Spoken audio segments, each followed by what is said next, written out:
thanks to all of you for joining. It's a real pleasure to be in Paris and to, in fact, speak about business and art, because this place here is very much about this, as well, as we will see in a moment. So my topic today is both a case study about a project that we did at SAP in the last, let's say, 2 years. Yeah, it's been quite a journey as well. And also, I would like to talk a little bit about what we learned, you know, and associate that to art-based processes and principles, as we found them to be quite helpful in such processes. So to get this off the ground, SAP, you know, we are a big global software and software-related service company, a market leader, and I think just from like the name, most people have heard about it, whatever they associate with it. And our co-CEO, Bill McDermott, he came like, again, 2 years ago, and he said, well, you know, for us, as we want to grow, and we are a growth company, partnering with our ecosystem, there is no other choice, right? This is not a, shall we do it, or, you know, it is something we must do. And in fact, we do already for you know, more than 15 years altogether. And on top of it, what he also said is, you know, that he has this dream of SAP becoming a knowledge company which brings together all the talent and passion, you know, from both SAP employees and the larger ecosystems and the customer to really make it from good to even greater. And so, you know, with that discussion on the executive board, he came to my executive board member, whose name is Gerd Oswald, and you know, he thought about it as well and thought, okay, let's look at this ecosystem thing. And so Gerd, as his short name is, he went to the former president of the Ecosystem and Channel Group, Eric Defoe, a French colleague who by now is not with SAP anymore, but was by then. And that's also part of the story, right? There is a lot of transition always in large organizations going on. And in that conversation, Eric said, well, you know, Gerd, you know, help me to make sure that we enable our partners well, so that we really, you know, have good information and knowledge and enablement experience for the ecosystem. And so what happens then? My board member comes down via my boss, you know, and then my boss says, well, Dirk, you know, do something about knowledge enablement. This is as far as it goes when it comes to kind of what you get as input in such a situation. Right? And I think maybe many of you are familiar with that. It's not much what you get.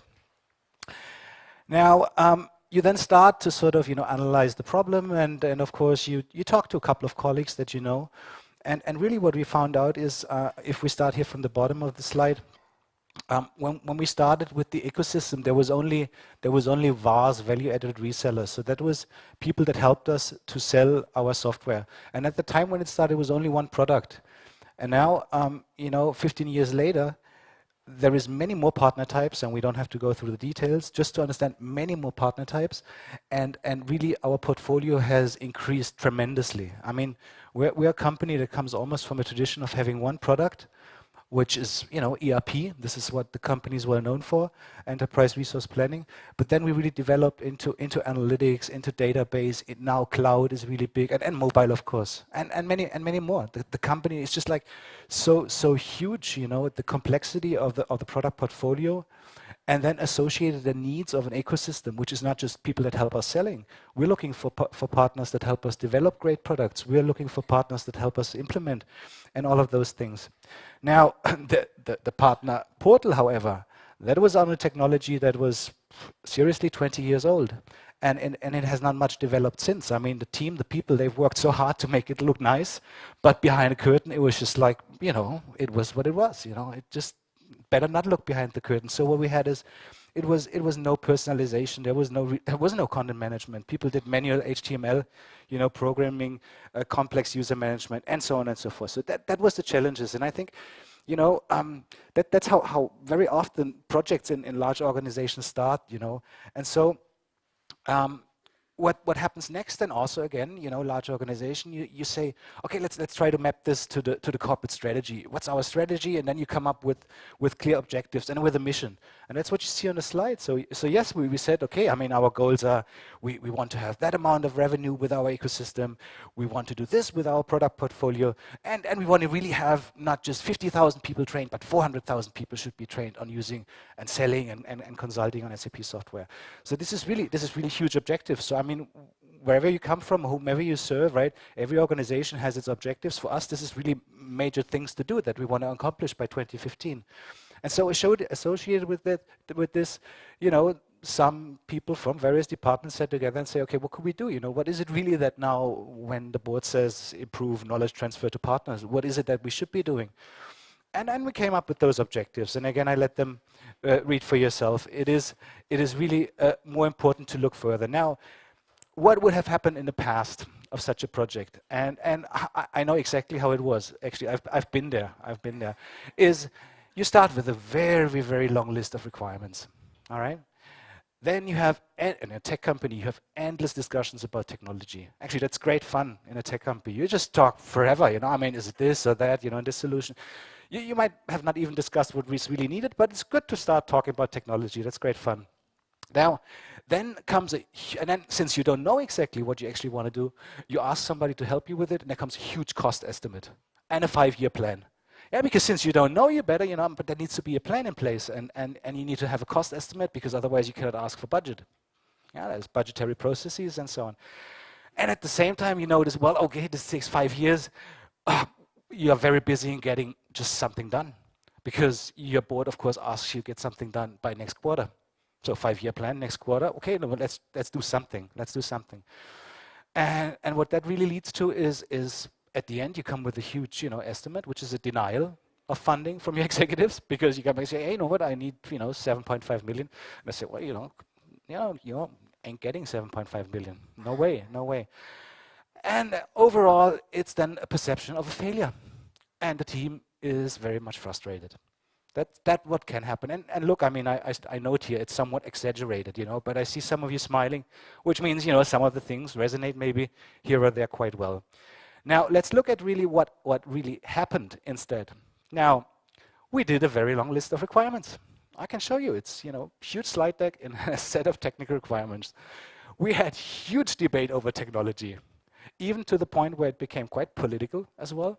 You know, because there is competing interests in a tech company, of course, for business reasons or for technical reasons. And we had that, you know, we had to come up with 3 options. We had to do 2 proof of concepts and all of that. We had a huge cost estimate, so 7.5 million was not a joke at all. And the IT department who gave us this estimate said, well, and it's a 40% confidence that we meet this number. So, you know, I mean, that's kind of, you know, where you are. And then really we also had to get busy, because it is important in order to establish trust that you do show that you can deliver. I mean, we all know that. And so we've been busy, and there was this great invention of Glenn Doody, one of my colleagues on the team, and he called it Stopgap Improvements. Actually, I've never heard that before. I heard quick wins, yes, you know, many times, but stopgap, I love that. I mean, this is hilarious. So we did a lot of stopgap improvements, which simply means we, you know, put a sticker here and a sticker there, just say, you know, let's hold things together, as there was some certain priorities. But the difference is we got an approval, and we have success. And on top of it, we had great fun. And what this is really at the heart of this is what I want to talk about in essence is how art-based principles and how art-based methods helped us to you know, accomplish that, besides all the challenges that we found. So let's not do a backup right now. So I structured that in a couple of chapters, and every chapter, it's like 5 chapters, is dedicated to some thoughts that I want to share with you. So in art, artists, you know, take initiative. I mean, they have to make a decision, and you know, they have to be brave enough, and eventually, I mean, if you now maybe you all have maybe preference for one art genre over the other. That's quite normal. I mean, maybe some of you here is more into visual design, but let's think also about here, you know, theater and literature and music, classical and jazz, and whatever you have, and obviously take initiatives. Also, people need to go on stage. You know, they're vulnerable. I mean, ask a dancer; they're extremely vulnerable in what they do, but they also express brevity. You know, they take action. They have to start. They have to get out there on stage, and they have to do that besides ambiguity and uncertainty, and so starting instead of waiting. is very important here, you know. And this great quote by Johann Wolfgang von Goethe, he expressed this quite well. I mean, to see something which others don't see is probably one of the fundamental principles, because this is how innovation comes into this world. There is a wonderful story that was shared by Golden Villa. They have a nice book done on jazz and how jazz can help business to be better. And they talk about Miles Davis, who once, supposedly on a concert in Italy somewhere, went on stage with his back turned to the audience, and at the same time they played jazz music which nobody has ever heard before. And there was a break, and people gathered, you know, and they had like a drink, and they said, you know, what is this? This is terrible. We gotta leave, you know. And then there was this one critic, and he used the phone, no cell phones, right? So he went to this phone, and he called, you know, his publisher, and he said, well, you know, here's something going on. This is so great. I mean, this is just the reinvention of jazz music. This is the best thing ever. And this word spread so quickly, so that once people got back, you know, they started to understand, and at the end it was just like, you know, great party and a big success. Right? So that's how that story is kind of reported, and I think really this idea of trying new things out in the first place, besides the risk of failure, is a key concept in art, and that's also something that we had to apply as we proceed with that project. Now, speaking of which, failure. There is this wonderful saying to say, you know, don't touch a hot stove twice, right? I mean, the idea of, I mean, first is a failure, but if you do it twice, it's a mistake. Well, that might very well resonate, very well resonate with master business, you know, students, you know, as two authors here of Artful Making reported in their book, you know, very well with business administration students, but with artists it doesn't. For artists, it's probably okay to touch a hot stove 10 times, because each iteration sort of might help to, you know, kind of get this logjam, you know, released, you know, and then, you know, they again, as long as it needs. That's what they try to do. Failure and iteration. And now, speaking of iteration, you might say, well, artists they might have just their brain as the way of course performing, and that's not so costly. They just have to carry their brain, and that's true somehow. But then there is also this great science on the horizon that, for example, through 3D printing or, you know, big data, let's say simulations, there is now opportunities in the economy to also do iteration at a very, very low cost of actually doing it. And then another thing, artists thrive under constraint. I mean, how often have I been in business and people said, well, I don't get this budget and this is why I cannot deliver the project. That's not a notion you find in art. I mean, there is restrictions all over the place. In culture, budgets are cut all the time. We hear that now for years, and they're looking desperately for funding from wherever it might come. That's one thing. But also in former times, let's say, you know, colors like ultramarine, you know, has been produced from lapis lazuli, and that came from Afghanistan. The price was more than gold at the time, you know. So there's always scarcity, and really thriving under constraint and still being, you know, persistent and on target is something which really matters here. And I brought this great quote from Kathy, my colleague. She's one of the partners. She's one of the co-leads of the project, and she said that really this unwavering persistence made us be successful after all, because there were so many hurdles and things where we could have said, let's stop here, we don't go further, but the team did. And I think that is what really matters when we talk about taking initiative, failing, and you know, staying on track despite all evil, let's say.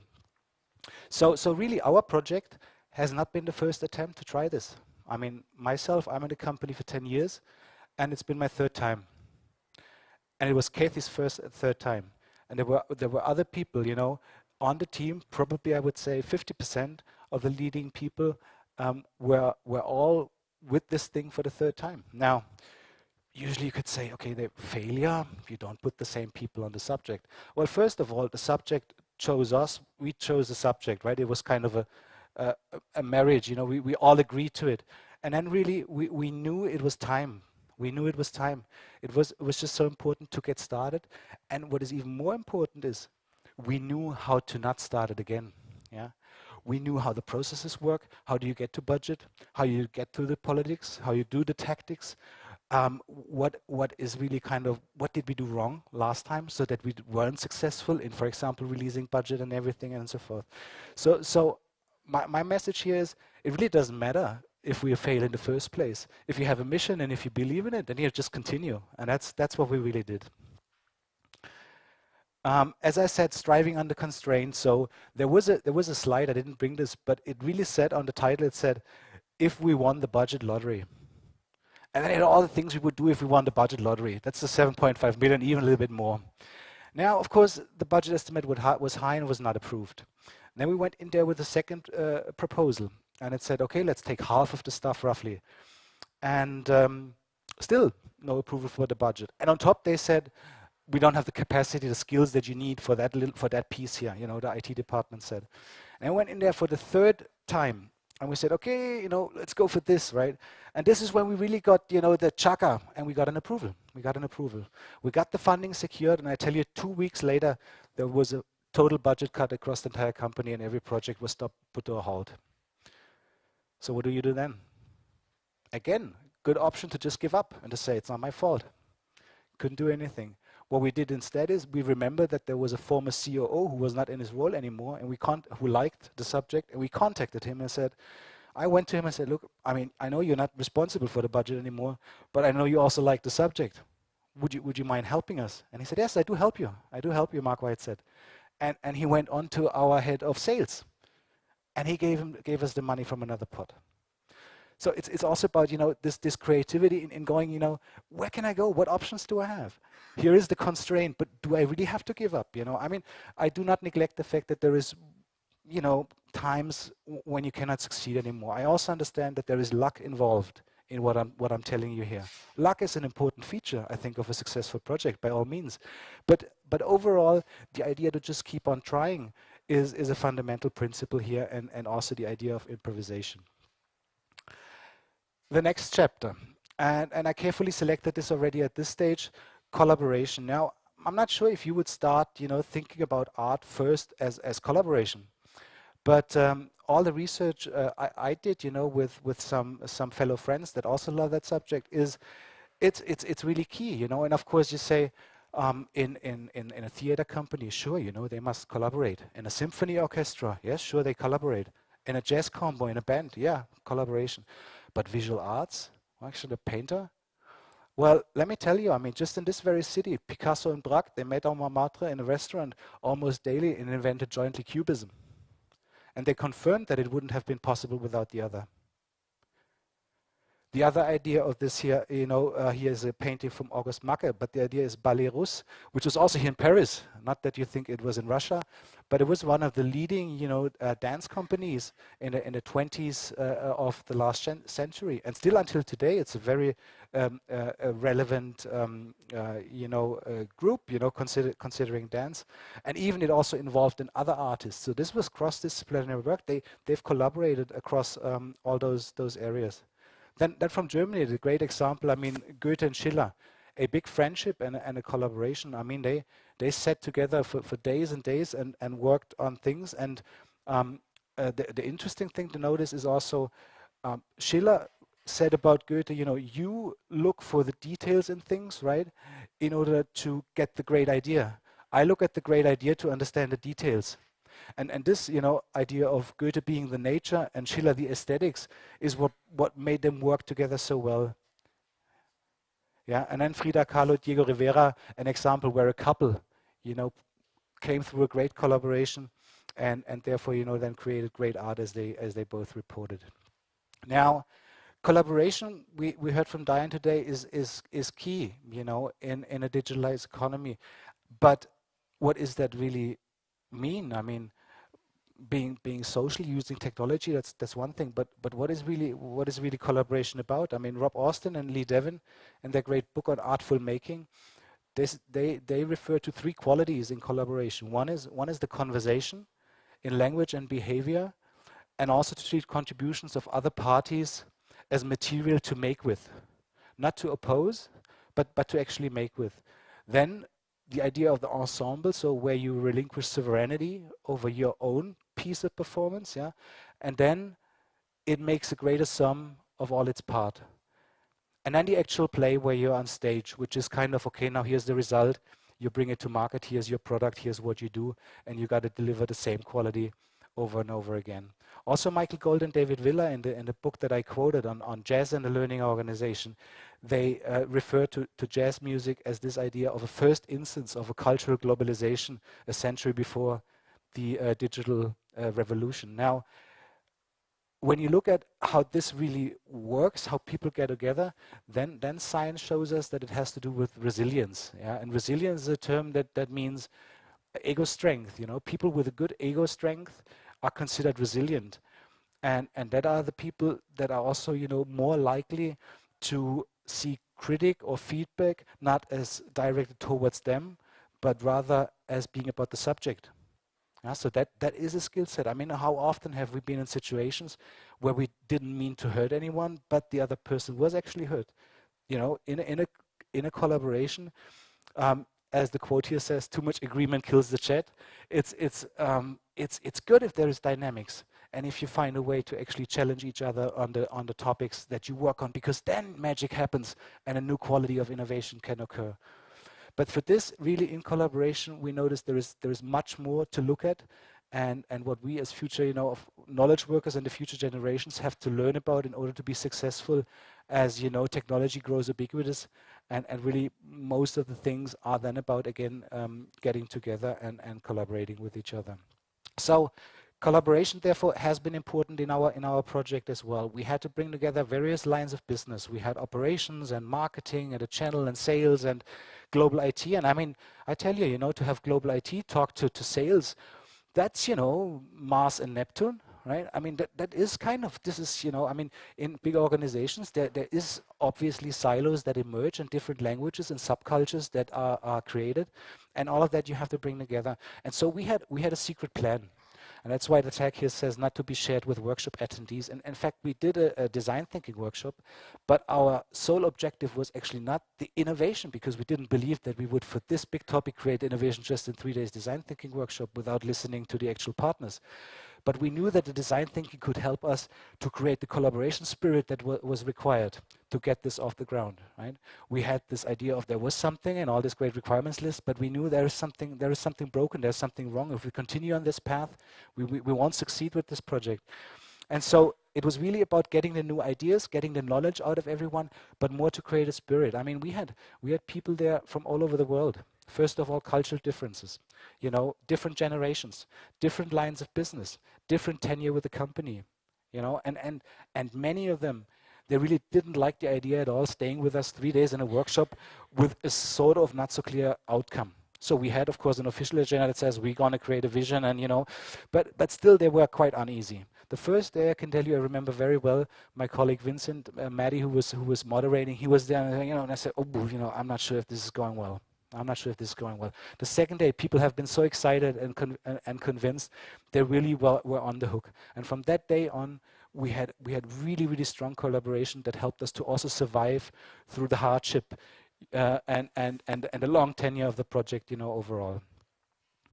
So again, the design thinking workshop, which, you know, we followed the rules pretty much, which was opening and then, you know, exploring and then converging already there. But again, as I said, it was not that everything that the outcome was not meant to be the final result, because for that comes the next chapter, and that's what I call here curiosity. In art, again, you know, artists are basically, you know, humanists, as Tim Leberecht states in a blog on CNN. They are expert of the human condition.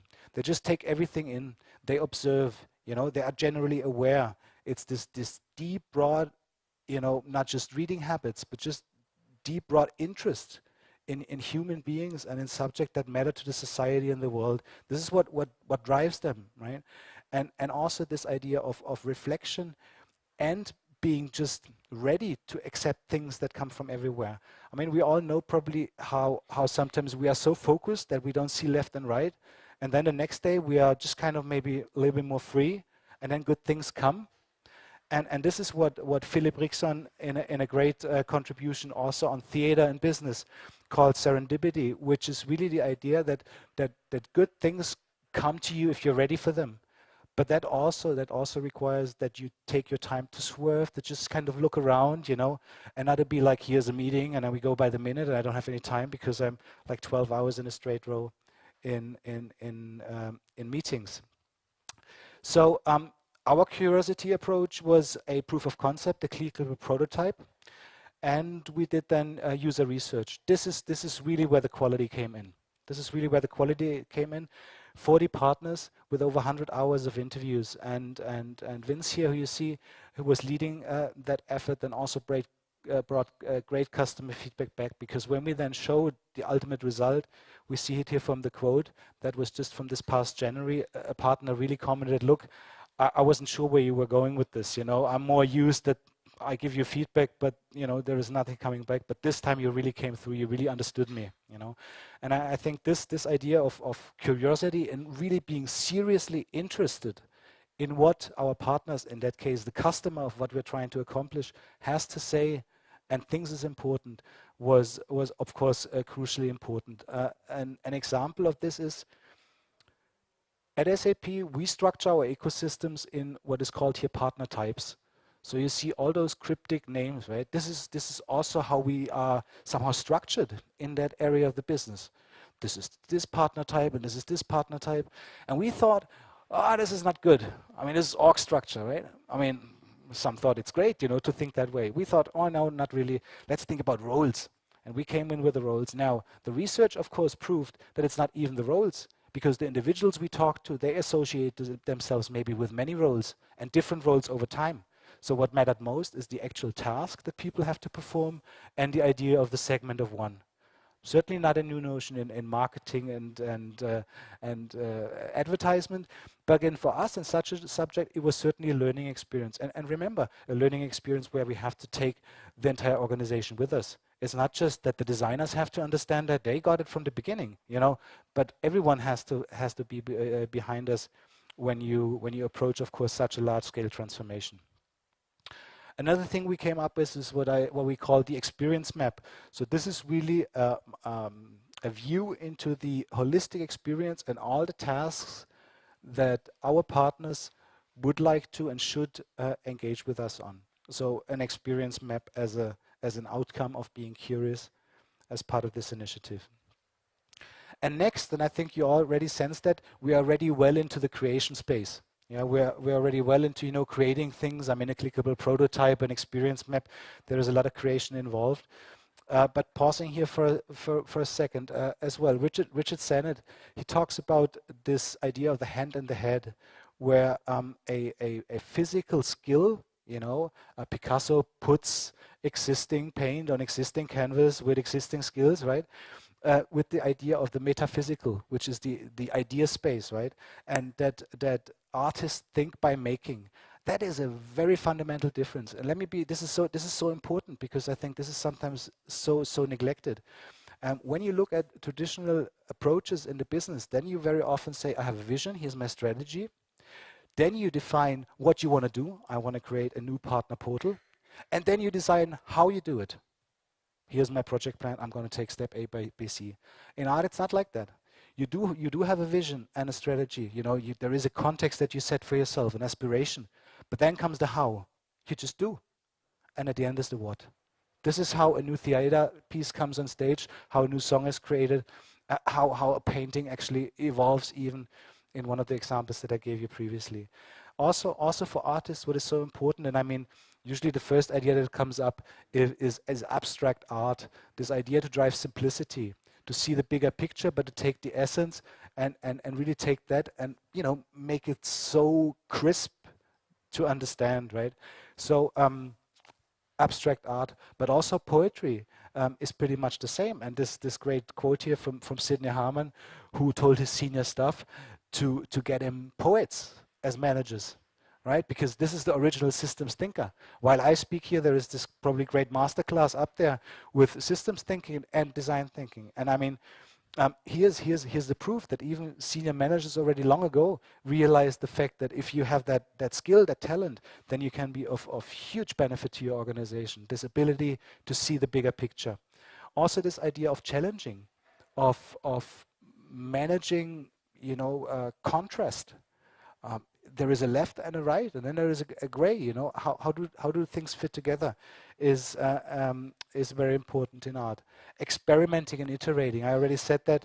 The true method of knowledge is experiment. So very, very important. And then comes this, usually in such a conversation comes then many people that say, yeah, but you know, artists are so talented. I don't have talent. I don't have talent. Now, let me tell you, after all what I researched so far in various art disciplines, the role of talent is hugely overrated. Hugely overrated. I mean, I do not neglect that there is gifted ones, you know, amongst us that, you know, really make it far. But the idea of creation is not tied to talent or something like that. It is a set of skills that can be learned, and particularly if great collaboration happens, then true magic comes through. And last but not least, the idea of intuition. There is certainly intuition in art and, you know, improvisation and everything, but also in business this becomes ever more important as, again, technology grows ubiquitous and does many things, and in order to make sense of things, intuition is a very relevant and strong force. So for us, simplifying meant that from 100 hours of interviews and 40 partners and all the stakeholders and people that came to us and said, you know, we want this, we want that, we had to digest the essence. And what you see here, what we called value scenarios, user value scenarios, that's the essence of what we wanted to accomplish. It is 6 in total, of which 4 are directed towards the partners and 2 are directed towards our internal workforce, basically the people that want to run the system. And as I showed you previously, for now, we were only able to look at 2 out of 6, which doesn't mean we want to give up on the rest, but such a picture also enabled us to say what can be done in a certain amount of time and what has to wait until a little bit later. If we go to a level of detail, here is a storytelling of one of the value scenarios. This is how we further develop them. And by the way, this is then also what was used for our IT department. I mean, here's a very, very interesting changing concept. When I started with SAP, again, the idea of good collaboration with an IT department was a requirements document, which stated, I want this feature and I want that feature. We don't do that anymore in this project. And overall, we now take value scenarios, and then our colleagues in the IT department, also very intelligent people, they just translate it into technology. And then of course comes the iteration around testing. You all know about that. But that's really, really a fundamental shift. And also what you note here, we're getting closer to the artistic process of basically why, and then how, and then what. Yeah, because at this stage it's not yet clear how the solution will look like. Yeah, but we know certainly you know, how we want to see the experience evolve. We had wireframes and mock-ups created. I mean, this is of course where you then, you know, get to the next level of detail, where you have also the feasibility, viability aspect, what can be done with the technology that you selected, etc. And so that brings us to the hopefully not last part of the creation for us, but to where we are right now, which is we have the solution, which is now going live in 2 weeks, and it is personalized access to information. It has, you know, a widget, and by the way, those widgets, I mean, this is maybe not so visible to you guys, you know, but I have also videos, if you're interested, that show the before and after. I mean, we have sometimes a reduction of 90 clicks in certain processes on the back end, you know, and for partners we have a reduction of up to 68% in executing a task, particularly this one, because to get to your performance indicator so far was something that was hidden in a backend system, and we bring it just to the forefront. I mean, you look at that now probably like I do, and I say, well, not really rocket science. No, it's not. But to drive to such a level of simplicity is just so hard work, particularly in a large organization with different intelligent people coming from various ranges of disciplines. So it's a scrollable page, so I structured it into 3 slides. Here you see the second part, if you scroll a bit further down, which contains the idea of trainings, of recommended trainings, so mandatory and recommended trainings, also the idea of funds that the partner has that they can use with us in acquiring certain services. Favorites, assets, events, social media, communities.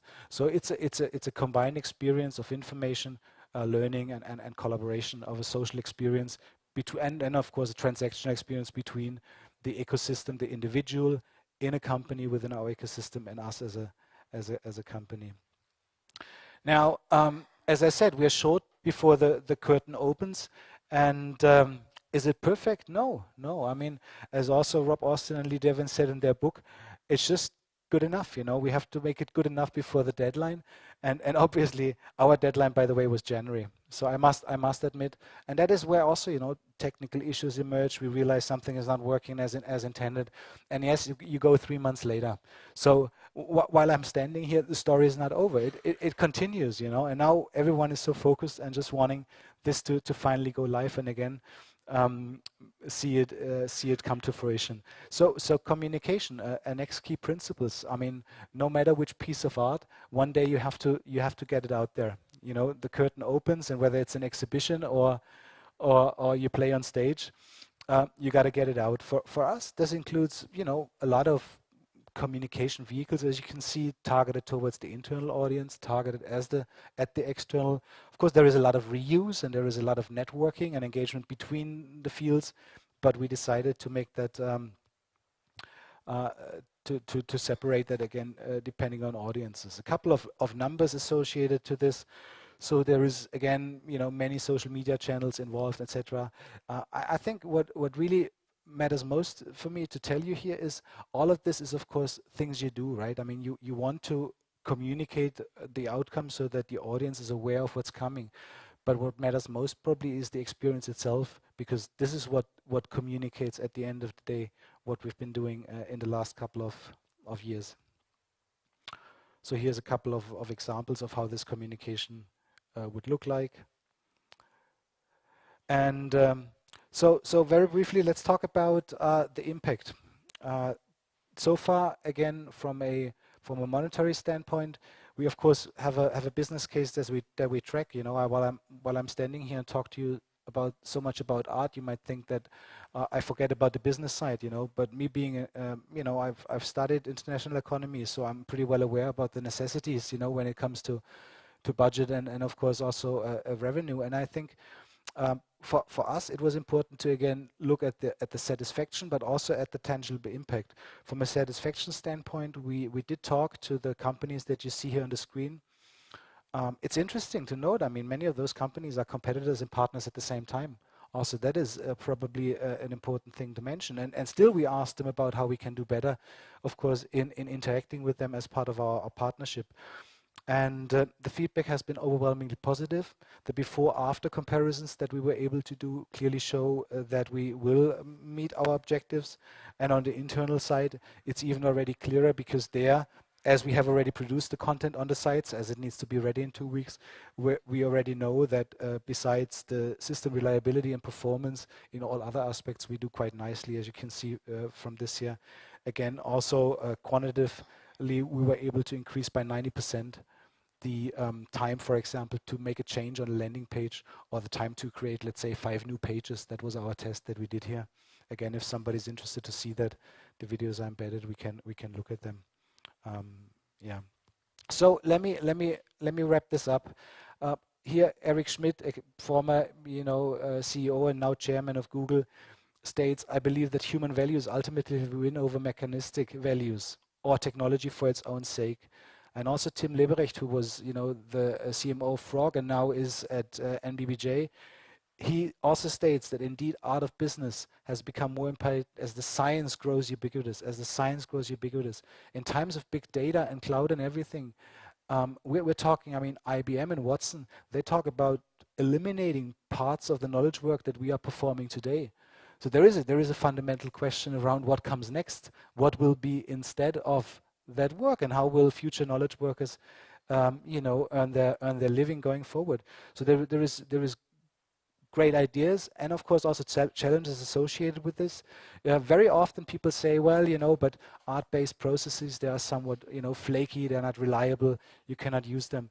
I mean, again, to stating from here, Devin's book, please consider just that in a theater, again, people perform when the curtain opens, and that's usually every time at 8 in the evening or at 7, and they end basically their piece within 30 seconds every evening. So they manage to make that.